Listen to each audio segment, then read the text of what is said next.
Les 10 et 11 décembre de l'an 2025 se sont tenus respectivement à Houéogbe, arrondissement de Doutou, et à Atiémé, arrondissement d'Atchanou, la formation sur les protocoles de suivi de l'habitat et de biomonitoring de la faune par les pièges photographiques dans la réserve de la biosphère du Mono et de l'aire marine protégée Bouches du Roi au profit des membres des associations des aires communautaires de conservation de la biodiversité ACCB du lac Tao 2 et le lac Aémé, de la forêt de Natitengu et de la mare aux hippopotames d'Adjamé. Cette formation a regroupé principalement les responsables de la surveillance et les auxiliaires, les responsables des ONG et les chefs d'arrondissement.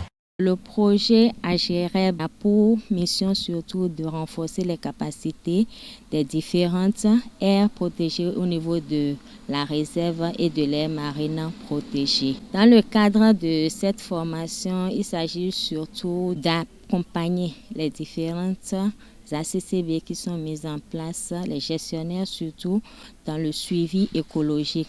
C'est-à-dire quoi? Voir un peu l'état de l'habitat et de la faune.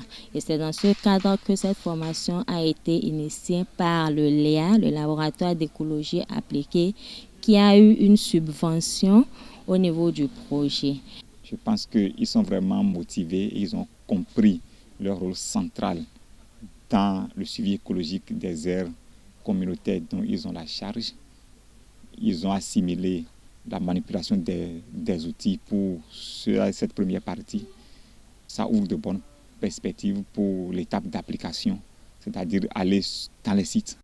Le projet appuie à la gestion de la réserve de biosphère du delta du Mono et au développement de l'aire marine protégée de la Bouche du Roi, financé par l'Union européenne dans le cadre de l'initiative Équipe Europe IEE et mise en œuvre par l'Union internationale pour la conservation de la nature UICN en collaboration avec l'ONG Eco-Bénin et UICN Pays-Bas a pour objectif de renforcer les mesures de gestion de la réserve de biosphère du Mono MAB UNESCO et le développement de l'aire marine protégée Bouches du Roi suivant une approche globale de développement territorial durable et résilient au changement climatique. Dans la mise en œuvre de ces activités, le laboratoire d'écologie appliquée, LEA, a obtenu une subvention du projet pour accompagner le volet recherche scientifique et suivi environnemental avec une attention particulière accordée à la biodiversité faunique, notamment aux espèces à valeur écologique, patrimoniale ou écotouristique.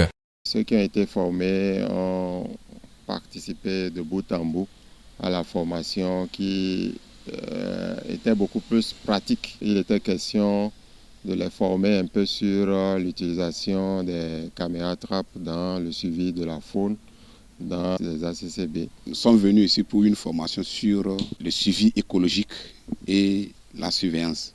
La base de cette formation réelle, c'est d'identifier ou bien de connaître les espèces de faune et de flore qui se retrouvent sur nos sites respectifs. C'est une formation que j'attendais il y a longtemps. Je remercie sincèrement l'ONG pour l'atout là qu'il nous a accordé.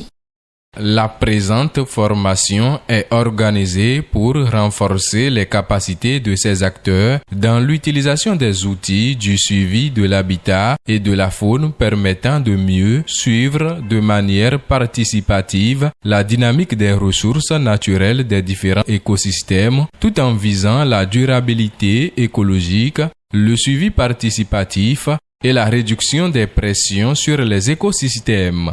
Notons que cette formation qui a eu lieu avec les membres des associations de ces aires communautaires se poursuivra dans les autres aires communautaires restantes et dans l'aire marine protégée de la Bouche du Roi.